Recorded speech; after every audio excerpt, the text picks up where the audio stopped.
door's locked.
And this is the living room. Note the extremely sadistic-looking scorpion-like chair.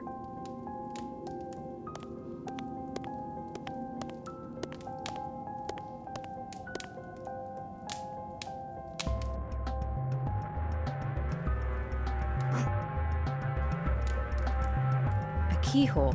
I need a key.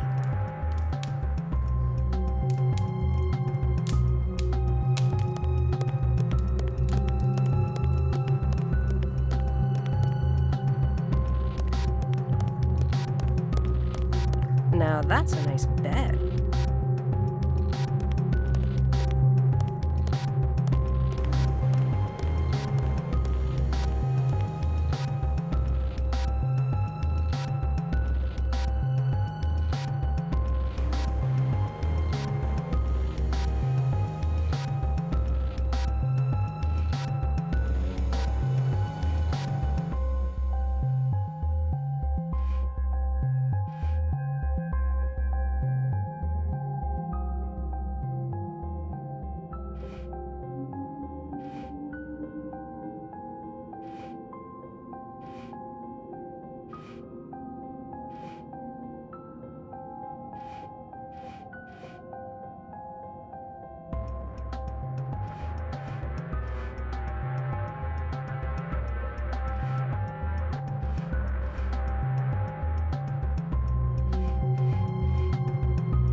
Mark Ackerman?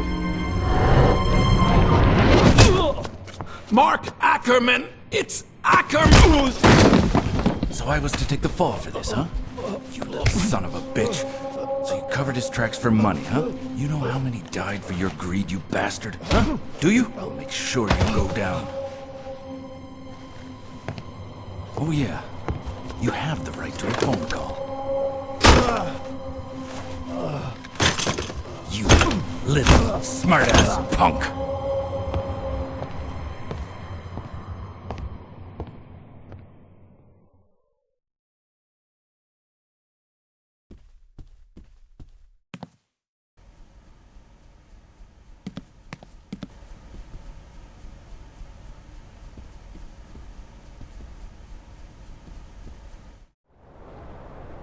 Gus!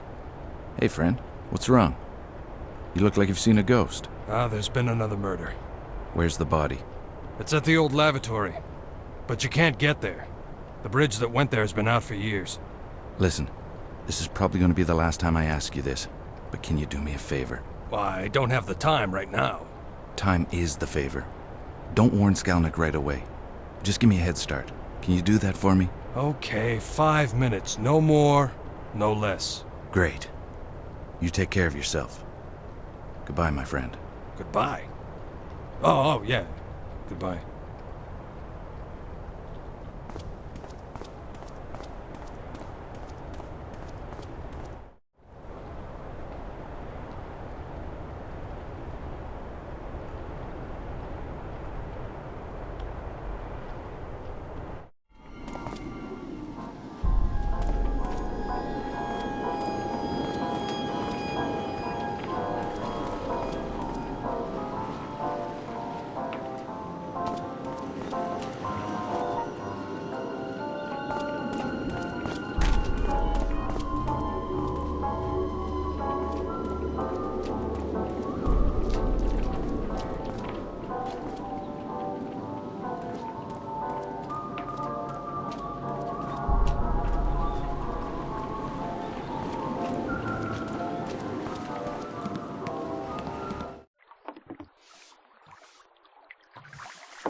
Another ring. Weird. This one looks like it was made just recently.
It doesn't look like it'll work.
murder.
Wake up. Wake up, Alice. Look, I'm glad you followed the breadcrumbs, Mr. MacPherson. I wanted you to witness my latest masterpiece.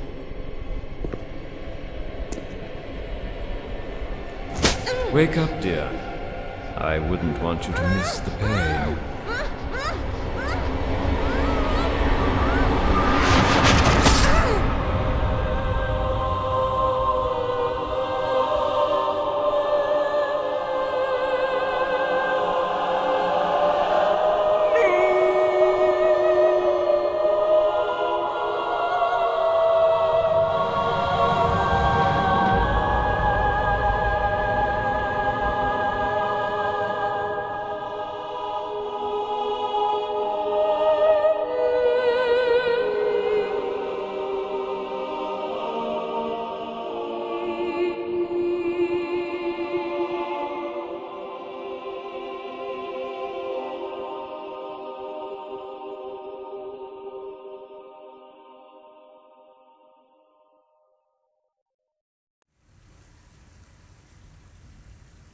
This painting is called Death Do Us Part. The woman in this painting appears to utterly disregard the suffering of the man kneeling on the ground beside her. Again, we see the recurrence of a dark tunnel, with an ominous figure lurking in the shadows. It seems as though Ackerman is attempting to recreate a moment in his childhood, with undertones of rape and suffering. Note the position of the man in this painting. He is vulnerable, weak, and exposed. Is this how Ackerman himself felt at the time? Cleansing of a soul. For the first time in Ackerman's work, a woman is depicted in a seductive manner. She floats on the canvas, her red cloak rippling in the wind, in contrast to the dead calm of the background. Red, representing passion and seduction, dominates the foreground, but is surrounded by ominous tones of dark purples, grays, and blacks, the colors of death. The woman's eyes are missing, perhaps representing increasing confusion and anger towards the women in his life. Bridge over troubled water. The woman in the foreground seems troubled and stares directly at us, seemingly unaware of the turmoil surrounding her. The vast and tumultuous sky, usually representative of freedom and openness, instead feels oppressive and looms eerily over the landscape. Is this Mark trying to get back at his mother? This painting is called Streets of Prague. Ackerman only lived in Prague for a few years. We can see the recurrence of a dark alleyway. Look at the colors in this painting. It's almost as if the walls are bruised and battered. Clearly, Ackerman had a very negative view of the city. A sinner's pardon. The woman depicted here is clearly in a vulnerable and submissive position. She clutches herself as she struggles to achieve forgiveness. Perhaps one might see this as Ackerman's vision of how his mother should have asked for forgiveness for failing to protect him. The first one is called Abandoned. To the right, you can see a woman lying down, drunk, seemingly unaware of her surroundings. In the center of the picture are two eyes, eerily cutting through the darkness. We know that Mark Ackerman was abused by his father, and felt that his mother, who knew what was happening, stayed passive and let the abuse continue. This is mirrored in the painting, where the woman depicted seems unwilling to react to the approaching danger. This one is called The Pupil. The title suggests that Mark connected with the subject of this painting. Although trapped in his own prison, Ackerman was able to find escape through his pupil, represented by the light reflecting through the window onto the subject. He is using this man to escape from his own prison. The title is Mindless. This man is literally mindless. Note the stitches on his forehead where he was presumably lobotomized. This represents Mark's worst nightmare, being trapped in a prison of both body and mind. Although standing in a corner surrounded by darkness, an open window sheds light onto the scene. In a cruel irony, however, the subject is unaware of this window to freedom and remains a prisoner. Ah, Beatrice. The woman depicted here, a nurse, seems to represent Mark's ideal woman, And perhaps she was. Attentive, loving, and seductive, she is surrounded by angelic hues of white. Her skin tone is rich and alive, in contrast to his earlier works. This one is called Dr. Hyde, and is the first in his L.A. series. We know that Ackerman was committed to a mental hospital in the 30s. The man in this painting represents Mark's psychiatrist. It is a caricature of a dishonest man, whose gaze is masked behind thick glasses. The painting has an air of condescension. Look at his smile. He looks like the village idiot. It is obvious that Mark had no respect or admiration for this man. This painting is called Moonshine Traffic, his second painting in Chicago. One senses that Mark is comfortable here. The sun is rising, pushing out the darkness. Notice the warm oranges, yellows, and reds. Perhaps Mark is finally at peace and feels at home in Chicago. This one here is called Disturbed Sanctuary and is the first in his Chicago series. One of the unusual aspects of this painting is the perspective from which it is created. One feels as though Ackerman is an unwanted guest in the room, almost hiding behind the curtain. The woman shown in this painting appears blissfully unaware of him or the darkness that surrounds her sanctuary of light.